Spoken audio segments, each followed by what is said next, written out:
Hello प्यारे बच्चों। तो आज हम स्वागत करते हैं आप सबका अपने यूट्यूब चैनल पे। तो आज हम आप सबके लिए क्लास 8 चैप्टर नंबर 1 रिसोर्सेज के बारे में पढ़ाने जा रहे हैं। तो उम्मीद करता हूँ कि आपको चैप्टर काफ़ी अच्छी लगेगी, इंटरेस्टिंग है भी चैप्टर वैसे। तो चलिए शुरू करते हैं।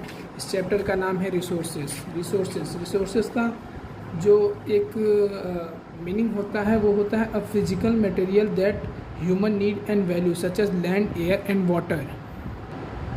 तो जैसा कि आप देख पा रहे हैं, resources of physical material that human need a value such as land, air and water. तो हमें जब भी ये तीनों चीज़ की ज़रूरत पड़ती है, लैंड, एयर एंड वाटर, तो इसकी बहुत बड़ी वैल्यू होती है हमारी लाइफ में। जैसे कि हमें जब भी जो लैंड होता है, लैंड लेने के लिए हमें मनी की नीड होती है। एयर हमारी लाइफ के लिए बहुत वैल्यूएबल होता है, उसी तरह वाटर भी वैल्यूएबल होता है। और इस चैप्टर में हम यही पढ़ेंगे कि नेचुरल रिसोर्सेज क्या होते हैं और वो कितने कैटेगरी या टर्म में डिवाइड होते हैं। तो चलिए वो भी आपको समझाते हैं। तो आप जैसा कि देख सकते हैं, ये दोनों होते हैं उसके क्लासीफाइड 2 टर्म्स जो होते हैं उसके रिन्यूएबल रिसोर्स होते हैं और एक होते हैं आपके नॉन रिन्यूएबल रिसोर्सेज। तो अब जानते हैं कि रिन्यूएबल रिसोर्सेज क्या होते हैं और नॉन रिन्यूएबल रिसोर्सेज क्या होते हैं और इन दोनों के बीच में कौन कौन सी रिसोर्सेज आते हैं। Renewable resources are those resources which get renewed और replenished quickly like water. If जब वर्षा होती है तो वाटर जो होते हैं वो रिप्लेनिश दोबारा से भर जाते हैं। मिट्टी भी जल्दी से बन जाती है। ऐसे ही कुछ प्राकृतिक चीज़ें होती हैं जो रिन्यू हो जाती हैं हमारे एटमॉस्फेयर में। अब सेकेंड जो है वो है नॉन रिन्यूएबल रिसोर्सेज। तो अब हम देखते हैं कि नॉन रिन्यूएबल रिसोर्सेज क्या होते हैं। तो चलिए सब देखते हैं। Non renewable resources are those resources which have a limited stock. Once these stocks are exhausted, then it may take thousands of years to be renewed and replenished.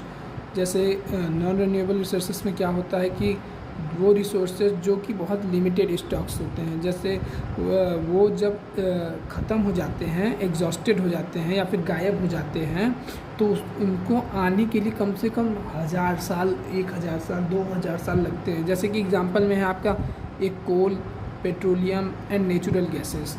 Natural resources, natural gas, natural ETC जो भी आप जानते हो, या फिर यहाँ जो लिखा है एग्जाम्पल्स में, वो सब चीज़ें अगर वापस आती भी है तो वो 1000 ईयर्स के बाद ही बनती है। ये सब नेचुरल होती है।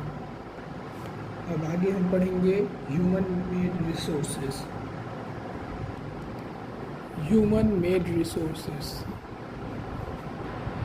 When human use natural things to make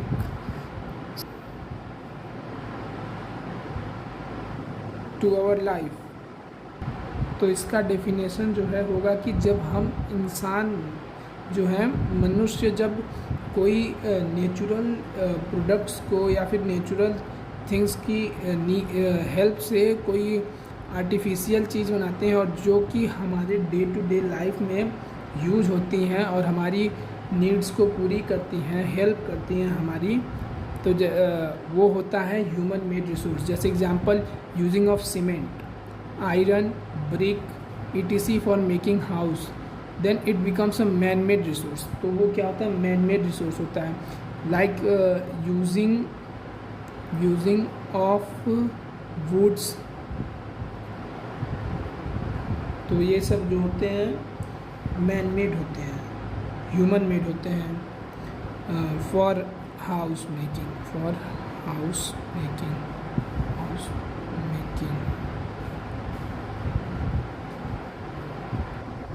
अब हम जानेंगे कि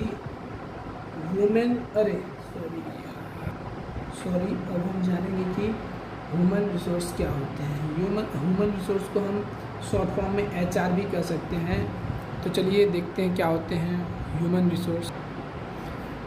human resource, people can make best use of nature to create more resources when they have the knowledge, skill and technology to do so. People are also human resource. तो इसमें कह रहा है कि जो पीपल है, people can make the best use of nature and create more resources when they have the knowledge.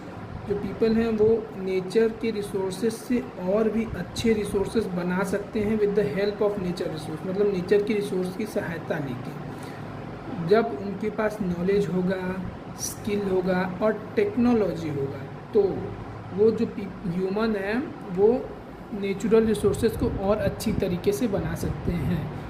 तो आशा करता हूँ ये वीडियो आप सबको बहुत अच्छी लगी होगी। लाइक करें, शेयर करें, हमारे चैनल को सब्सक्राइब करें और कमेंट करें। Thank you.